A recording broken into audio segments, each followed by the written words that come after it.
Hi, good morning, everyone. And thank you so much for being here.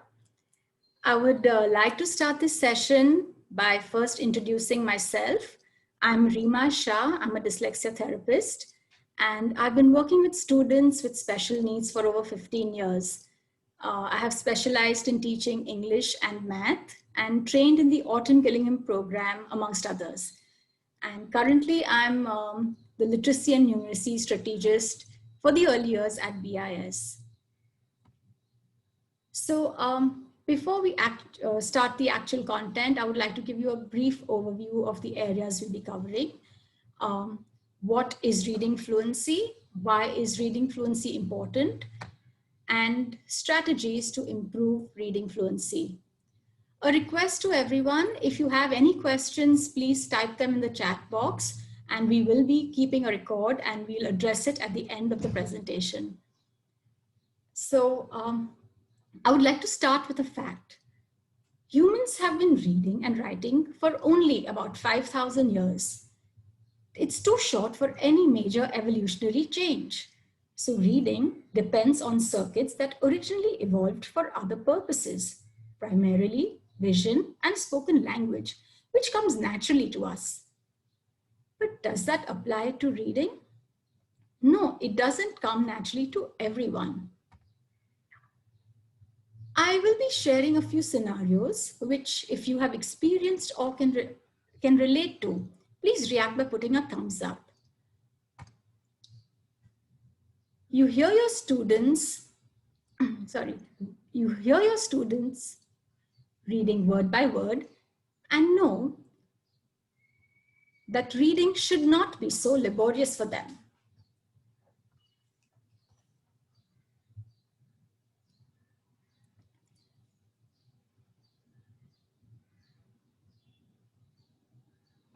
Okay.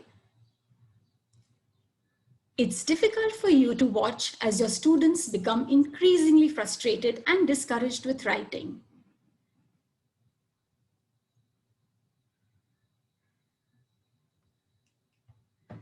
Thank you. As teachers or caregivers, you know that it's possible to improve your students' reading skills and boost their self-confidence.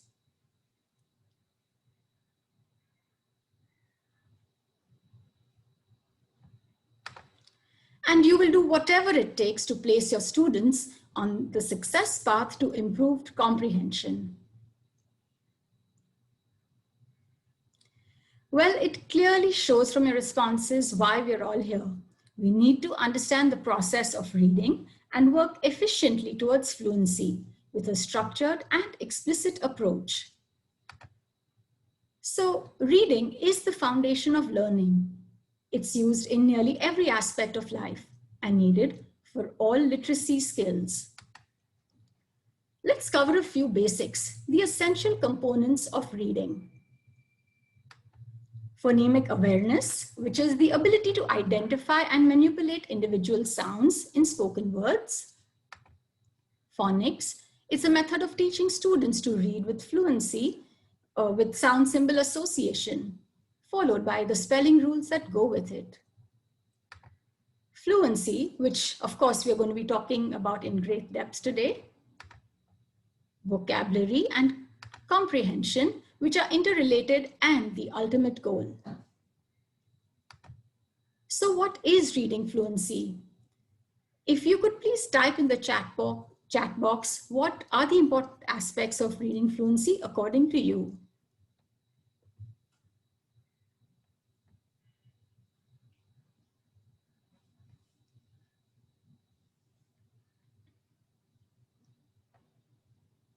Yes, accuracy and speed, definitely. And meaning, right? Sound symbol association, reading without hesitation. Yes, reading with expression.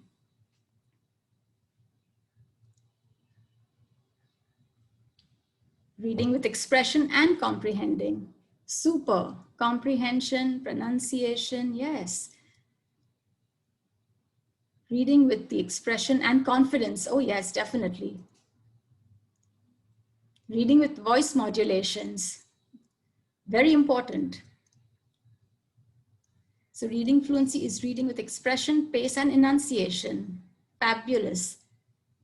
And comfortable flow of words. Super. Thank you so much for sharing this. We had so many great responses, and we will summarize this through the 4 pillars of reading fluency, which is accuracy, rate, prosody, which is expression, and automaticity. So let's dive right in. Accuracy. So accuracy refers to reading words without mistakes. The horse got cold. The horse got a cold. If I miss one word, the whole meaning changes. Accuracy improves when students have their decoding strategies in place. And this is where a structured process of teaching is highly beneficial. Teaching them the sound symbol association, going from left to right, and definitely we cannot let them get into the habit of guessing the word. You just see the first 2 letters and guess a word. That is an absolute no-no.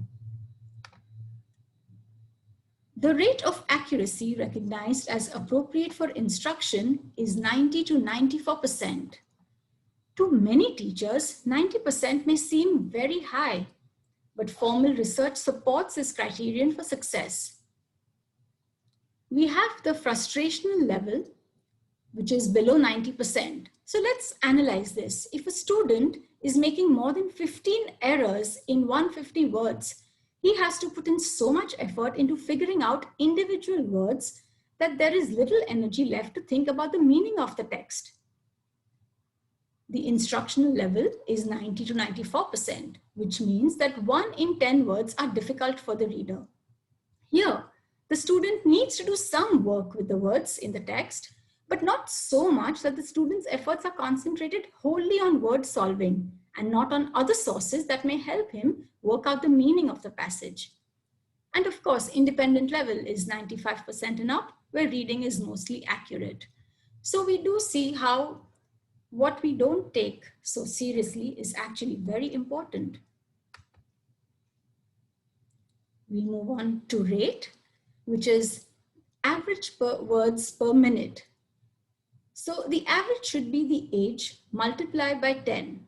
So if your student is in grade 1, 50 to 70 words per minute is great.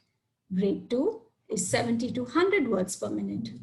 Grade 3, 100 to 130 words per minute.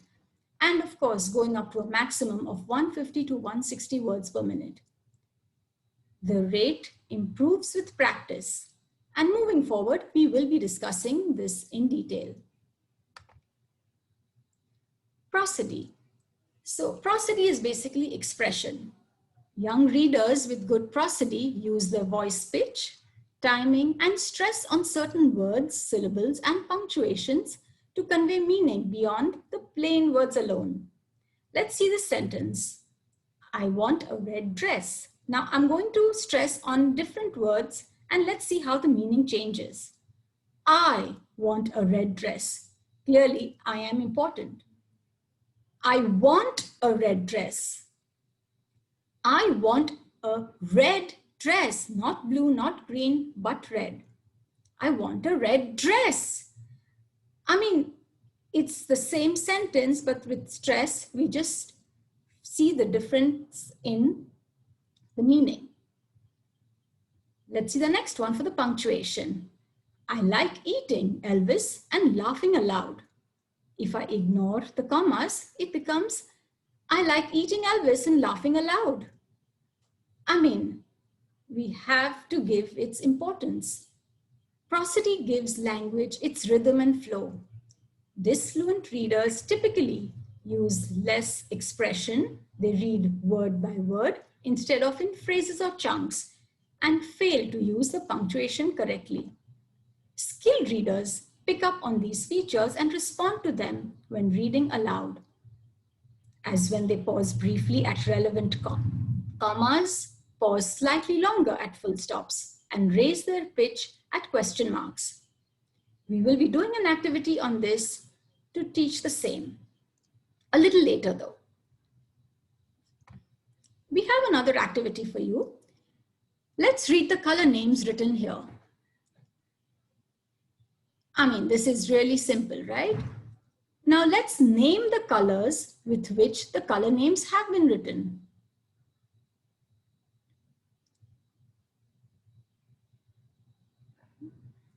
Okay, so we read the words almost subconsciously, but it was evident how we had to put in more effort while naming the colors that the word was written with.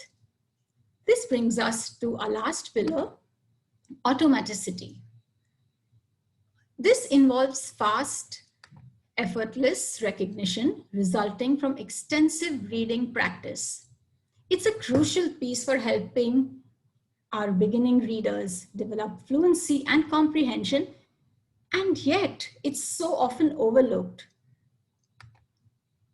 Quick, effortless word recognition. This is the key.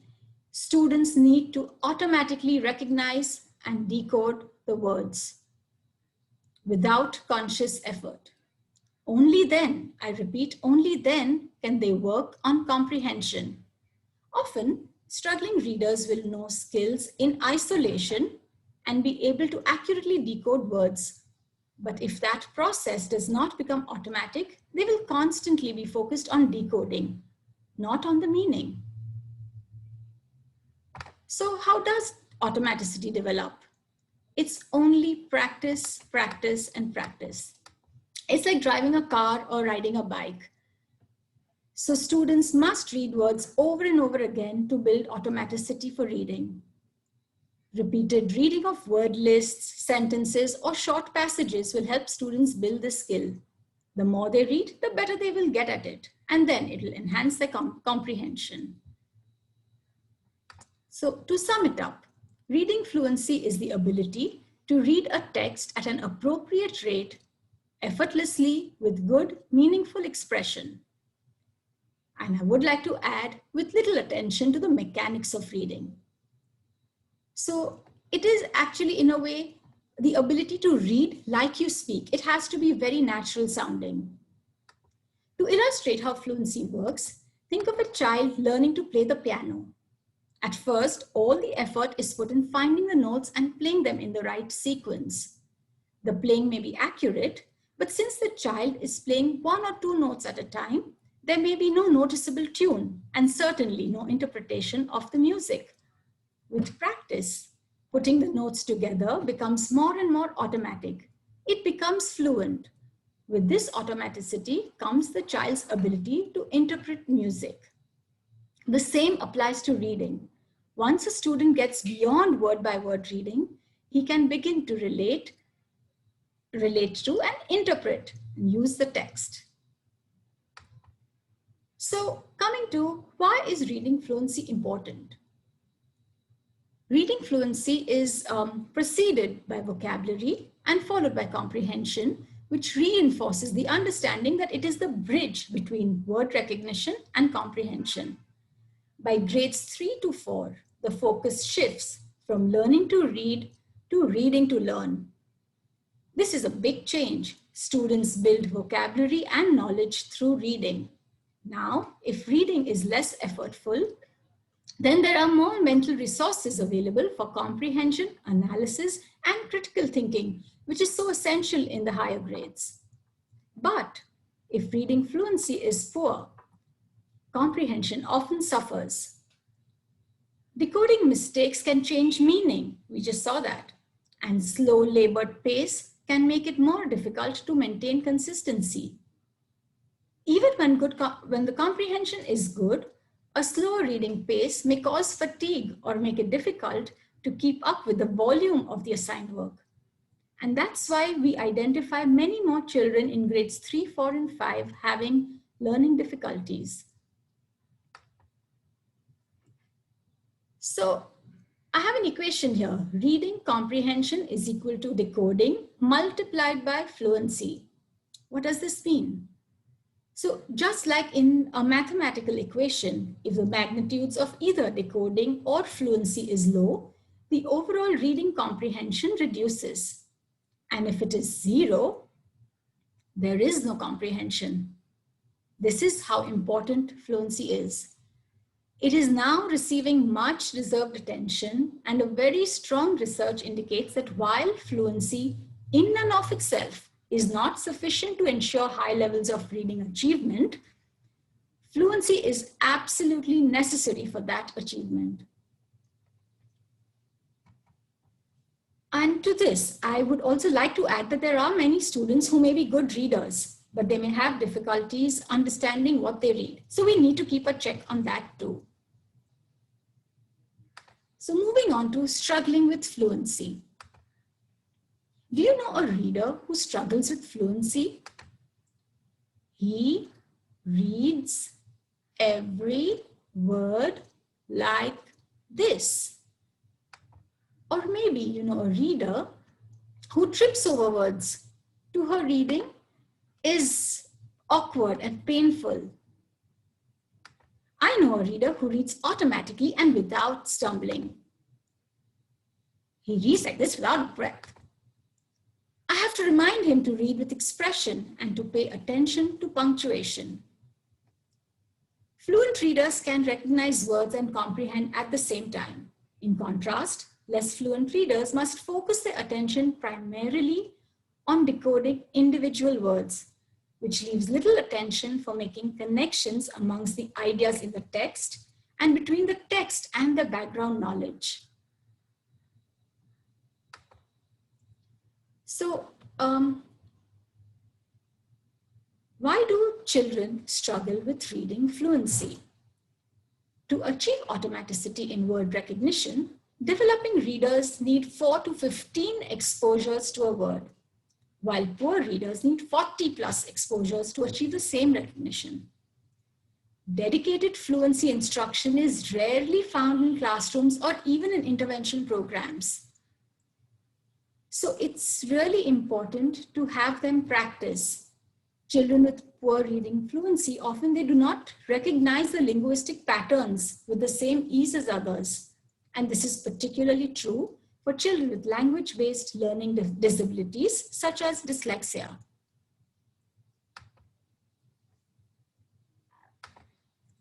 We'll just cover a little bit, on phonological awareness and word retrieval speed, and they're such strong predictors of reading fluency. Struggling readers will not catch up with reading intervention, and the gap widens as the years progress. So starting early is really important. Children who are behind in reading may suffer reduced self-esteem and are at a risk for becoming discouraged learners who underachieve academically. This really it takes a toll on them. And concerns about reading fluency should be addressed and treated as early as possible. I would like to add that many children with reading problems are bright and they're able to mask their reading weakness by using contextual meaning to guess the unknown words. Reading fluency problems may not be obvious until the 2nd or 3rd grade, when the words go bigger or the volume goes higher. Research shows that most children who are reading below grade level in the 4th grade, they continue to reading below the grade level in higher grades.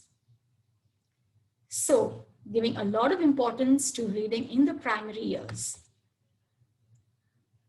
So how can you help your students become fluent readers?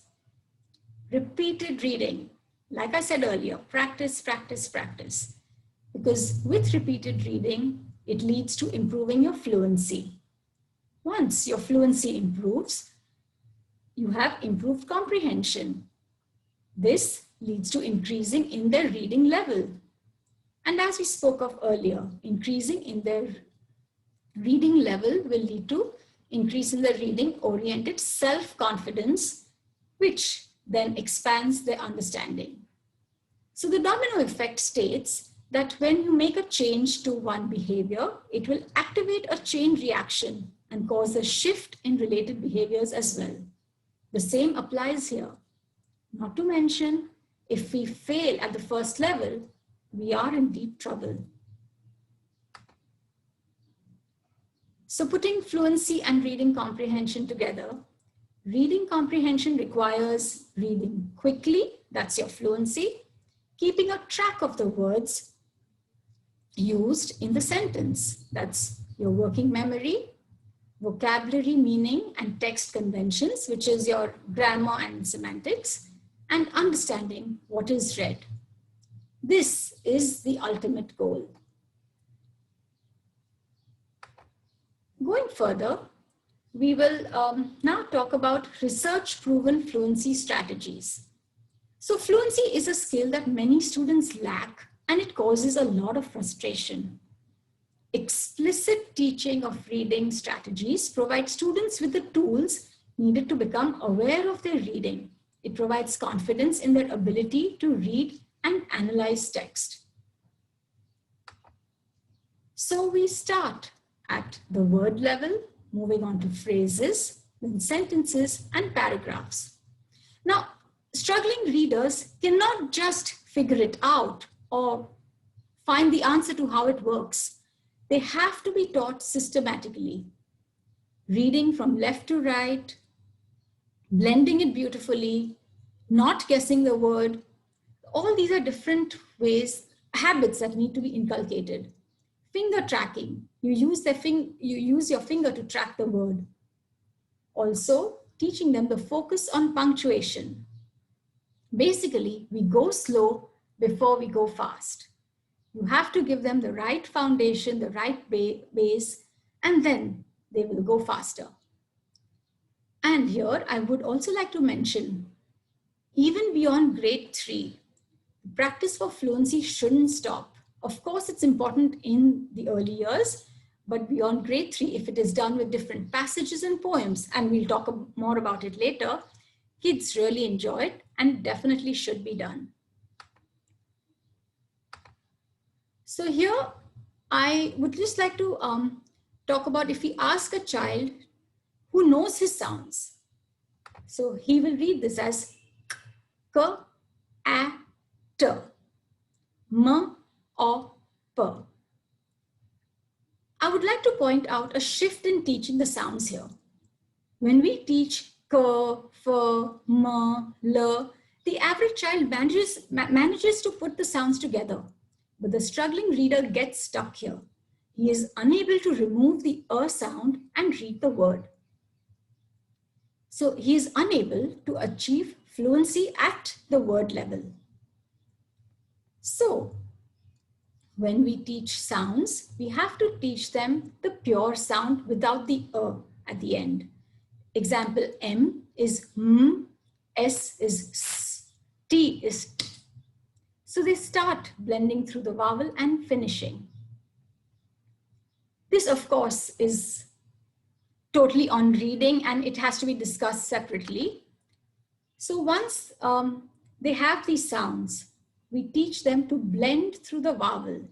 So they'll read it as la, d, de, n, fox, pig, h. It may be slow initially, but with practice, they will get it. Then from the word level, we move on to the phrases. In a hut, on the cot. Now do notice how I've repeated the words which we had practiced earlier. So with repetition comes fluency. And then moving on to sentences. A lad went to the hut, the fox is in the den. Again here, for a struggling reader, he may get stuck when he sees the word the. He may try to break it up. So what I would actually suggest is if we circle the sight words. Some children may see these sight words and then they need to be told that you don't need to break it up. You just read it as a whole word. The others are phonetic, so you blend through the vowel and finish. But definitely reading is something that we have to discuss it separately. Moving on to punctuations. So it is so important This is a little an activity that we write all the letters of the alphabet and just put a few punctuations randomly. Then we ask them to read it. So I'm going to do it for you. A, B, C, D, E, F, G, H, I, J, K, L, M, N, O, P, Q, R, S, T, U, V, W, X, Y, Z. Now, what has happened here? We want our students to focus on how does it sound, what is the sound of the word when it's followed by a question mark? You raise the pitch. What happens when there is a comma? You pause. Or,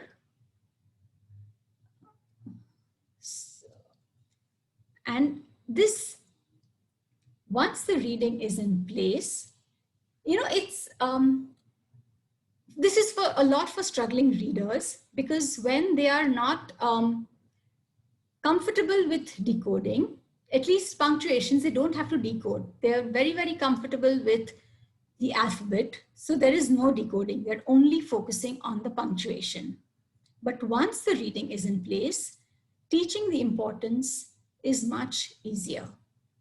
We substitute the letters with words, and you will almost see an immediate change in their effort towards fluency.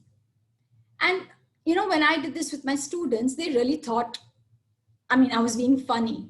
But when I asked them to do it, and each one of them started doing it better than the previous one, they actually took it up as a challenge. Then when the words were given, oh my God, it was like a huge change from where they started. So definitely, you must give this a try. We'll now talk about the flow, where modeling, practicing, and monitoring. It's a cycle. They're all important. So modeled reading basically involves student listening to a text read aloud by the teacher. It develops students' understanding about reading. So research demonstrates that various forms of modeling can improve reading fluency, and we'll be talking about those. But by listening to a good model of fluent reading, students learn how a reader's voice can help written text make sense. Read daily in your class for them to understand how a fluent reader sounds during reading. So these are some different forms of modeled reading, where there are whole class approaches and individual. We'll start with echo reading. So echo reading is when you read a poem or a passage to your students, then you repeat the reading. During the second reading, you read a line or a phrase one at a time, and your students echo it. You want them to imitate your pace and expression. Moving on to choral reading. So following the echo read, you and your students work together, reading in a choral read as they follow and keep up with your pace. And you can stop at any time, ask questions, discuss vocabulary, and keep everyone on task. Close reading. So close reading is another whole fluency exercise, whole class fluency exercise, where it's similar to choral reading, except that you, as the teacher, do most of the oral reading while the students follow along silently. Every few sentences, you leave out a word for the students to chime in as a class. With close reading, students aren't doing a lot of oral reading, but it's still valuable because it gives them a model of fluent reading, and they have to be attentive. Next is Reader's Theatre. It's a fantastic tool because it doesn't require any props or a stage. All the acting is done with the voice. You can create your own scripts from a book, or just type out lines and have, the narrator and some characters. Your students can take turns reading the lines from the script. Paired reading. Now this is when two students are paired together. One is less capable and the other is more capable.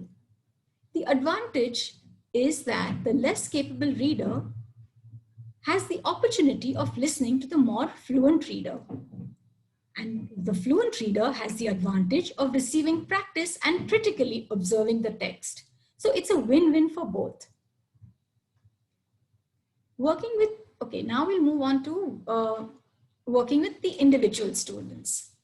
So when we talk about progress monitoring, you read a passage, record the number of words, you read it 5 to 7 times, and then you record it again. You'll see the difference.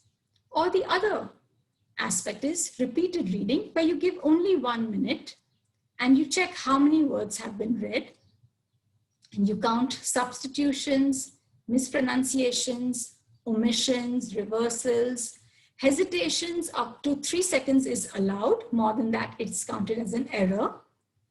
Insertions and self-corrections are also not counted as errors. So we have to keep, and maybe we can follow a rubrics. So this is an example of a rubric, which depending on your grade level, you can, I mean, there are plenty available ready on the net. So a rubric is basically a set of criteria for grading assignments. It's to evaluate the quality of the reading. There are multiple advantages of following a rubrics. It helps to make feedback timely, to familiarize students with the highest level of achievement. If they are at a lower level, they know where they have to work up to. It encourages reflection. They will think about it. They will want to do better the next time. And rubrics facilitates communication about the assessment. At its core, the use of rubric can improve student performance considerably. Here are a few links for the reading fluency passages, which you can just take a screenshot. And otherwise, I can email it to you later as well. And the words are numbered, so it's very easy for us to keep a tab of how many words have been read. So yes, and that's the end of my presentation. I would like you to check out my YouTube channel, where I have shared videos. I'll just put it up on the chat. And I have shared videos which will help you enhance your students' reading, spelling, grammar, and handwriting. And all the reading and spelling videos are based on the Orton-Gillingham approach. So do subscribe to the channel to stay tuned for more information, for more videos, and also information on the webinars. So the next one will be on teaching reading and then spelling, all based on the Orton-Gillingham approach. Thank you. So I'm just going to, 1 minute.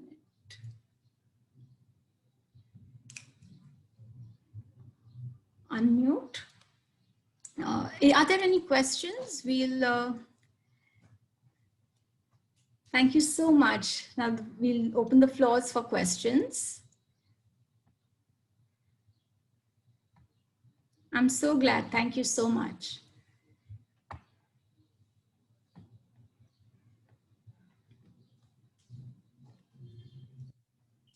Yeah, the YouTube channel, I'll just put it up on, yeah. Yes. Hello, ma'am. Can you please, ma'am, can you hear me? Yes, yes, yes. Tell me. Yeah, I had a. Sorry, I can't hear you. Hello. Yes, yes. Am I audible? Yes, yes. Tell Can you me. please repeat the reading fluency strategies once again? No, the paired reading, choral reading, Okay. echo reading. Sure, sure. That would be great help, because that is really important. Right. Okay. I'll just go back. Thank you. Thank you. Most welcome. Okay. Yeah. So this is.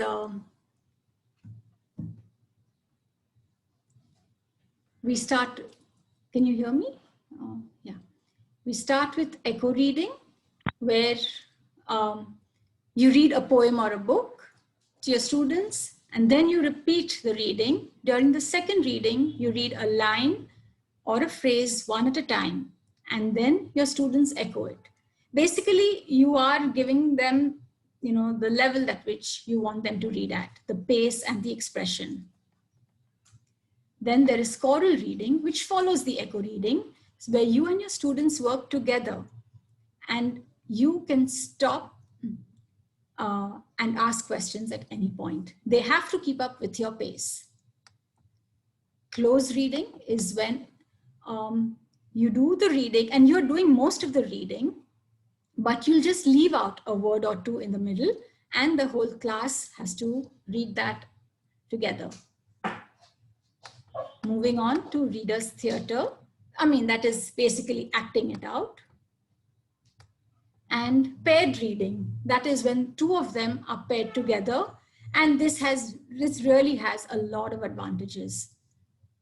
And there is progress monitoring, where we monitor their progress and keep a track of it.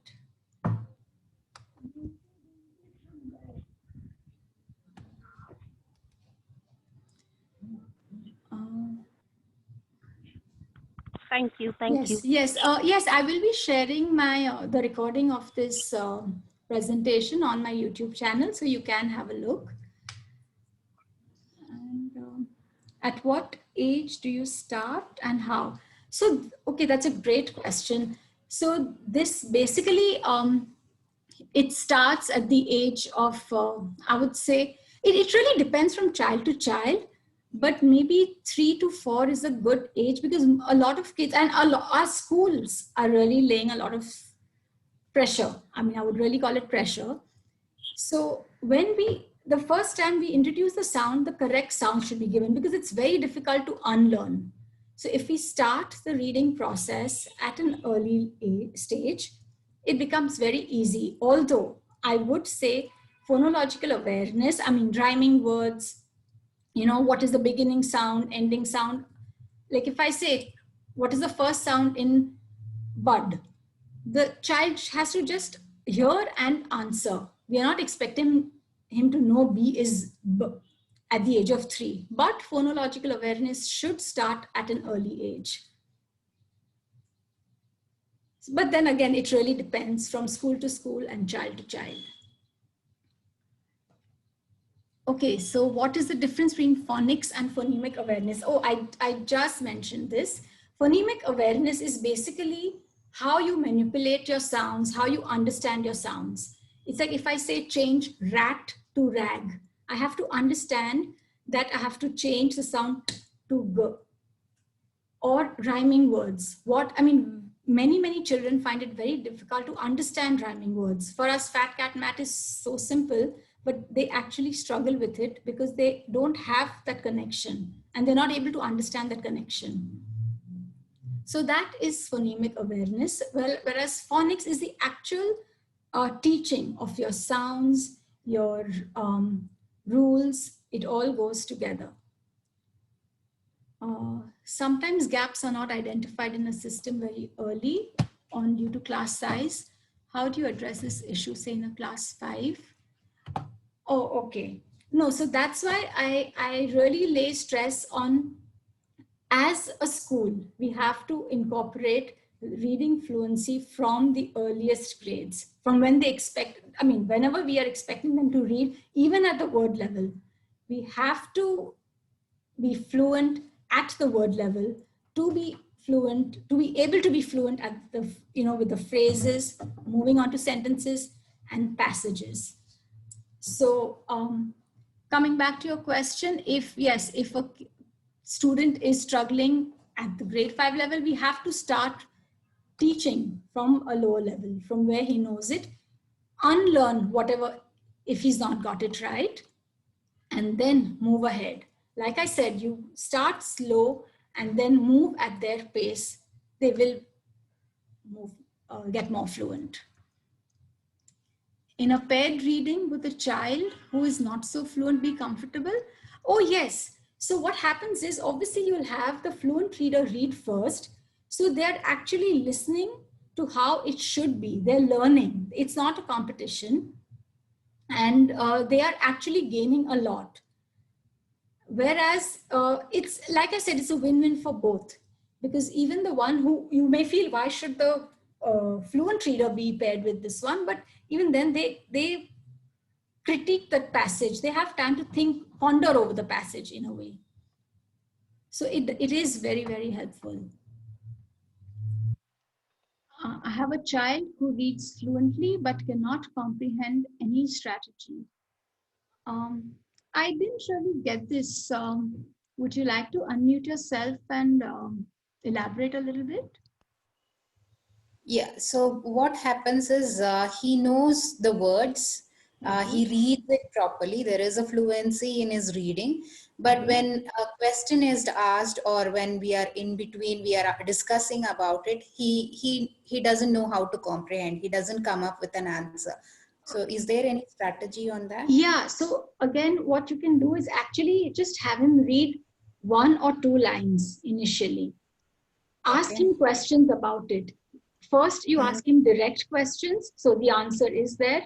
Moving ahead, once he gets that, you can ask, where he has to infer or think about it, connected to his background knowledge. So supposing, if you're talking about a simple, the rabbit and the hare story, okay?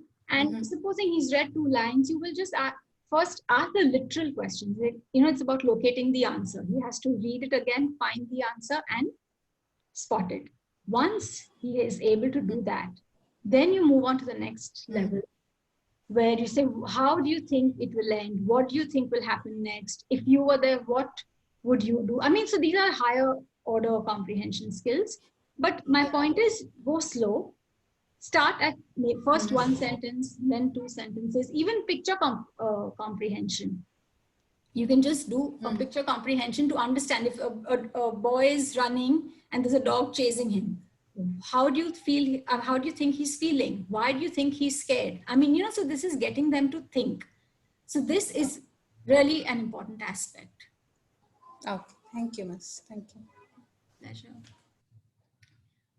What class size? Sometimes it's difficult at a later stage to start afresh. Yes, I totally agree that with a bigger class size, but then we have to take a little time out for kids if the gap is very large. But if the gap is not so large, maybe you can do this reading. I did this the punctuation thing with my grade 7 students, and they loved it. So sometimes even in a higher grade, you do these reading activities and you make it challenging. A kid who's good will just go to a higher level. So you can do it as a whole class activity also. And of course, scaffold it for the ones who are struggling. And yes, smaller groups always work better to really build the base.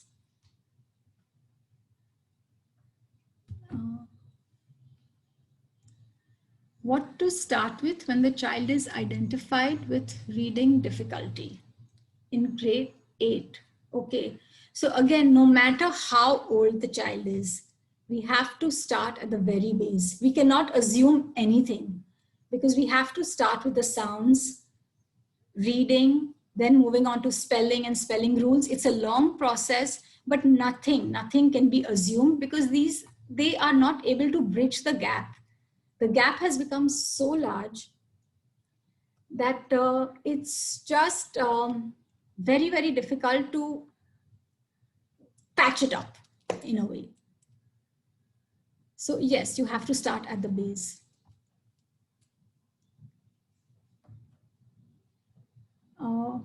Yeah, I already discussed, okay, phonics. Phonemic awareness and phonological awareness, again, it's the difference in understanding the sound, like phonological, basically phonemic awareness comes under phonological awareness. It's pretty much, in the same umbrella, but it's just a smaller part. And what is the difference between graphemes, phonemes, and morphemes? Okay, so graphemes is the letter that we write. If you're writing an A, the actual formation of the letter, what you write is the grapheme. Phoneme is the sound. So like A has many different sounds, like A, and O, like when in want. And also morphemes are when, So when you so add a suffix, okay, and you're adding suffix s. It's a part of the word which actually changes the meaning of the word slightly. So that is a morpheme. My child is in 7th standard, but is still struggling with reading. Yeah, like I said, you'll have to start with the sounds. Just if his sounds are clear, then read, the 3-letter words. Moving on to 4 letters, the blends. I mean, now reading, honestly, it's a very vast topic. You have to move from the sounds of the letters to blends to digraphs. The list is endless. So yes, and sight words. I forgot to mention sight words, because some words, they just have to be learned by heart. So again, they have to be given enough practice for that. So students in higher classes get conscious and sometimes don't cooperate with the teachers. Yes, I agree. But maybe if you just have one session, I think children, they can really understand when the teacher's trying to help them. If they see value in what you're doing, maybe the first 2 or 3 sessions will be difficult, but when he or she, they see the change for themselves, I don't think you'll have a problem. You have to just win their trust and build that trust, I guess.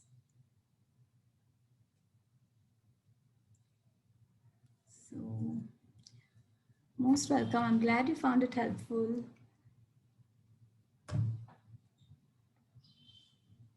What are the tricky words which do not follow the phonic rules? Okay, so sight words which, like the word the, it doesn't follow any rule. And so now we have actually, we don't call them sight words. We're calling them heart words. You have to just learn them by heart. And because English has come from Latin and Anglo-Saxon, and there are various roots. So there is no real explanation as to why all of them don't follow the phonic rules, but that's the way it is. And but a lot of these words are used a lot. They're high frequency words. So with repeated reading, they will become fluent. And also there are many, many multi-sensory activities, even if you look it up online, where you have them trace the letters, or in the boxes you have to write the letters, the tall box and the short box, I forget what it's called. But there are different activities that go with it. So you do it in a multi-sensory way, basically, where you're listening to the sound, you're reading it, and you're using your hands to either trace or with Play-Doh or other aspects. The difference between dyslexia therapist and dyslexia teacher. So I think this is more of a technical thing with, so MDA has started doing a 1-year and a 2-year course. So when you finish 1 year, you're a dyslexia teacher. But if you finish your 2 years, covering whatever, the content that needs to be covered, then you become a therapist. And actually there is a lot more understanding, because when we work in this structured manner, there are pathways are created in the brain. With this repeated practice, new pathways are created, which helps the child move ahead. Sometimes when you just read it once or push the kid to read it twice, it doesn't help. It's this repeated practice which creating these new pathways is the key to fluency in anything. Recommend resources to follow for tricky words and spelling rules. Spelling rules, you can definitely check out my website. I have quite a few, but and there are many, on the internet. So tricky words, resources. Well, maybe I'll have to think on this one, and probably I'll share it in my email with you. Yes, yes, sure. Thank you. So is it okay if a second grade child reads phonetically? Oh, of course it's perfect. It's great if they read phonetically, but the point is, if they're reading cat as actor, then no, that's not okay. And that is why, if we have to understand where is he struggling? Is he not able to get the ers out of it? Or if is he just not able to blend the word? So if it's about the ers, then we have to change the way we are teaching him. Like, we make him blend through the vowel, like ka, ma, pa, so it becomes easier for him. But otherwise, if it's just about practice, I mean, I think the more, again, I totally just believe in practice, practice, and practice. But yeah, fluency is important. Like I said, by grade 4, they have to be reading fluently. Otherwise, it's going to be a long struggle for them.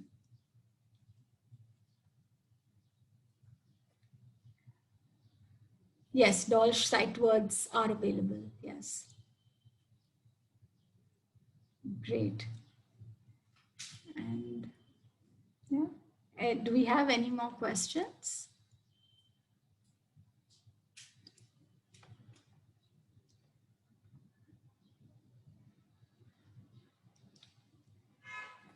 Okay. It's, I'll just type it. It's kidomagic.in.